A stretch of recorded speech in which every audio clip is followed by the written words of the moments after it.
போன எபிசோட்ல எகிப்த் அப்படிங்கிற நாகரிகம் எப்படி உருவாச்சு, அதுல உருவான முதல் அரசன் யார், கடைசி அரசன் யார், இது எல்லாத்தையுமே நம்ம எபிசோட் 1ல பார்த்தோம். அந்த வீடியோவை நீங்க பார்க்கலன்னா நான் டிஸ்கிரிப்ஷன்ல அந்த வீடியோவோட லிங்கை கொடுக்குறேன்.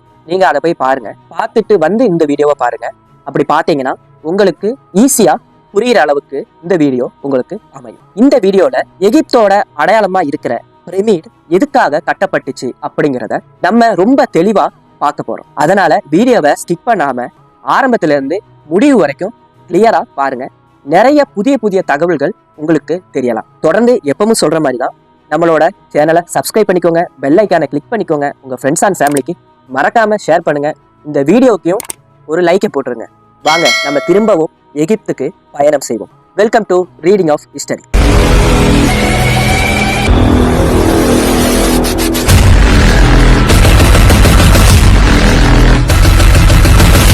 மரணம் அப்படிங்கிறது எல்லாத்துக்குமே பயப்படக்கூடிய ஒரு விஷயம். ஆனா ஒரு அறிஞர் சொல்லியிருக்காரு, மரணத்தை பார்த்து பயப்படக்கூடாது, ஏன்னா மரணம் வரும்போது நம்மளால மரணத்தை பார்க்க முடியாது அப்படின்னு சொல்லியிருக்காரு. ஆனா எகிப்து மக்கள் மரணத்தை பார்த்து பயப்படல, ஏன்னா அவங்களுக்கு மரணத்தை தாண்டி இன்னொரு வாழ்க்கை இருக்கு அப்படிங்கிறத முழுமையா நம்புனாங்க. அதனாலதான் அவங்க பிரமிடு கட்டதுக்கும் ஆரம்பிச்சாங்க. மரணத்தை தாண்டியும் நான் வாழ்வேன் அப்படிங்கிறத நம்பின ஒரே ஒரு நாகரிகம் அப்படின்னா அது எகிப்து நாகரிகம் மட்டும்தான். அதுக்கான பதில் தான் இந்த கற்களால் கட்டப்பட்ட பிரமிடு. பிரமிடை நம்ம ஒரு கல்லறைன்னு கூட சொல்லலாம், ஏன்னா அது உள்ளுக்க வைக்கப்பட்டது மனிதனோட உடல் தான். அந்த உடலை பாதுகாக்கிறதுக்காகவும் மரணத்திற்கு பிறகு அவங்களோட ஆன்மாய்க்கு ஒரு உடல் தேவை. அதனாலதான் அவங்களோட உடலையும் பதப்படுத்தி அவங்க பிரமிடுக்குள்ள வச்சாங்க. அதுவும் 1-2 வருஷம் இல்ல, 4000 வருஷத்துக்கு அப்புறம் கூட அவங்களோட உடல் அழியாம தான் இருக்குது. இந்த ஒரு விஷயத்துல இருந்தே நம்ம தெரிஞ்சுக்கலாம், எகிப்தியர்கள் அவங்களோட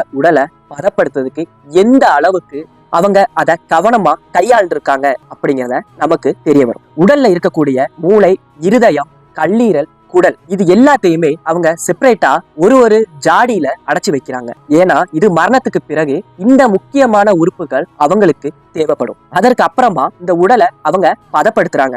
1 நாளோ 2 நாளோ இல்ல, பல மாதங்கள் அந்த உடலை லேயர் பை லேயரா பதப்படுத்தி தான் பிரமிடுக்குள்ள வைக்கிறாங்க. சோ எகிப்தரோட மனப்பாங்கின்படி மரணங்கிறது முடிவு அல்ல, அவங்களோட ஆன்மா மீண்டும் திரும்பி வரும். அப்படி வந்துச்சுன்னா அவங்களுக்கு ஒரு உடல் தேவைப்படும்.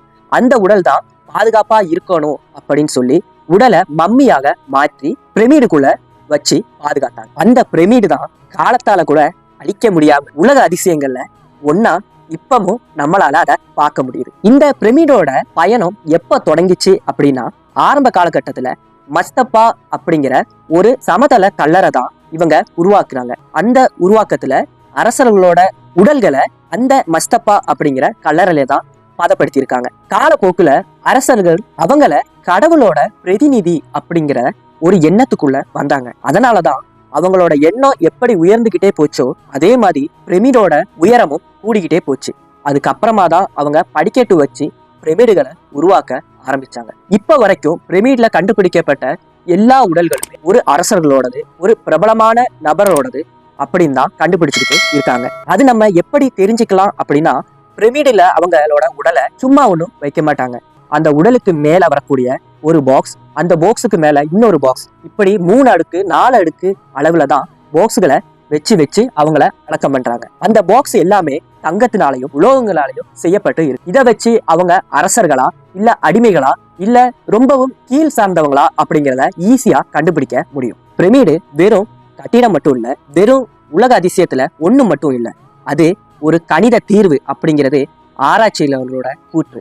ஏன் அப்படி சொல்றாங்க அப்படின்னா, 4000 வருடங்களுக்கு முன்பே 4 திசைகளையுமே அவங்க துல்லியமா கணிச்சிருக்காங்க.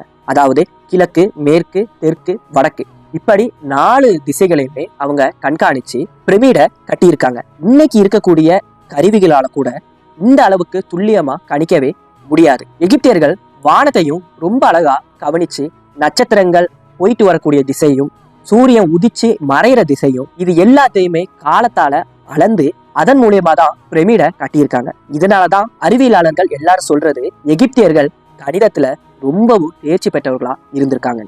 ஆராய்ச்சியாளர்கள் கூட இன்னைக்கு வரைக்கும் பிரமிடை முழுசா புரிஞ்சிக்கவே முடியல. சமீப காலத்துல நிறைய ஆராய்ச்சியாளர்கள் நிறைய விஷயங்களை கண்டுபிடிச்சாங்க. ஆனா அவங்க இப்ப இருக்கக்கூடிய டெக்னாலஜி அளவுல அவங்க ஈஸியா கண்டுபிடிச்சிருக்கலாம். ஆனா அவங்களால இன்னுமே பிரமிடோட உள்ள அல்லது அடிப்பாகத்துல என்ன இருக்குங்கிறத இது வரைக்கும் அவங்களால கண்டுபிடிக்கவே முடியல அப்படிங்கறதுதான் உண்மையான விஷயம். இப்போ ரீசெண்டா கிடைச்ச ஆராய்ச்சி மூலமா கிரேட் பிரமிடுக்கு உள்ள மனிதர்கள் நுழைய முடியாத அளவுக்கு ஒரு நீளமான பாதை இருக்குது அப்படிங்கிறத ஸ்கேன் தொழில்நுட்பம் மூலமா கண்டுபிடிச்சிருக்காங்க. இது ஒரே ஒரு விஷயத்த மட்டும்தான் நமக்கு தெளிவா சொல்லுது. எகிப்தியர்கள் நம்ம நினைப்பதை விடவும் இன்னும் ஃபியூச்சர்ல வாழ்ந்திருக்காங்க அப்படிங்கிறது தான் உண்மையான விஷயம். சில ஆராய்ச்சியாளர்கள் என்ன சொல்றாங்கன்னா, பிரமிடுக்கு கீழே இன்னும் பெரிய பெரிய கட்டடமைப்புகள் இருந்திருக்கலாம் அப்படின்னு ஒரு டவுட் மூலியமா தான் சொல்றாங்களே தவிர அதை நிரூபிக்கல. ஆனா இத்தனை வருஷம், அதாவது 4000க்கு மேல வருஷம் கழிந்தும் கூட இன்னைக்கும் புதிய கேள்விகளை இந்த பிரமிடு நம்ம கிட்ட எழுப்பிக்கிட்டு தான் இருக்குது. புதிய ஆராய்ச்சியாளர்கள் வராங்க, புதிய ஆராய்ச்சிகள் பண்றாங்க. ஆனா இது வரைக்கும் பிரமிட முழுசா யாராலையுமே புரிஞ்சிக்கவே முடியல. பிரமிடு கட்டப்பட்ட டைம்ல அங்க வேலை செஞ்சவங்க எல்லாருமே அடிமைகள் தான் அப்படிங்கிற ஒரு கூற்று இருந்துகிட்டே இருந்துச்சு. அந்த கூற்று கூட இப்போ அது தவறு அப்படிங்கிறது வெளிப்பட்டிருக்கு. ஏன் அப்படின்னா, பிரமிடுக்கு பக்கத்திலேயே கண்டுபிடிக்கப்பட்ட தொழிலாளர்களின் கல்லறைகளும் இருக்கு. அவங்க ரொம்ப மரியாதையுடன் வாழ்ந்தவர்கள் அப்படிங்கிறது கண்டுபிடிச்சிருக்காங்க. ஏன்னா அவங்களுக்கு உணவு, மருத்துவம், தங்குமிடம் எல்லாமே வழங்கப்பட்டுச்சு.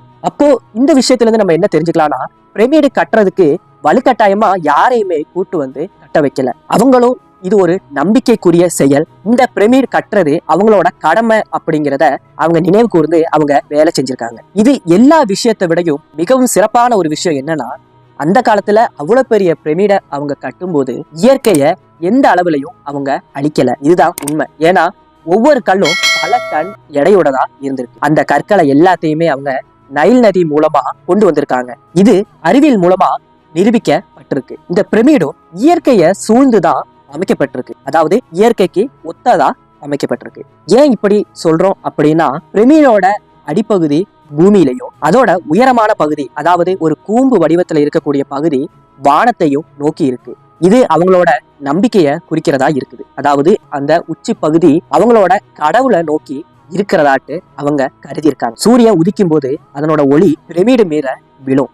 அந்த ஒளியே அரசனின் ஆன்மா வழி நடத்தும் அப்படிங்கிறத நம்பிக்கையா அவங்க கொண்டு வந்திருக்காங்க. இன்றும் உலக பிரமிடுகளை நோக்கி திரும்பி பார்க்குது. காரணம், அது ஒரு மர்மம் அல்ல, அது ஒரு கேள்வி. மனிதன் மரணத்தை எப்படி எதிர்கொள்கிறான் அப்படிங்கிறதுக்கான பதில் தான் பிரமிடு.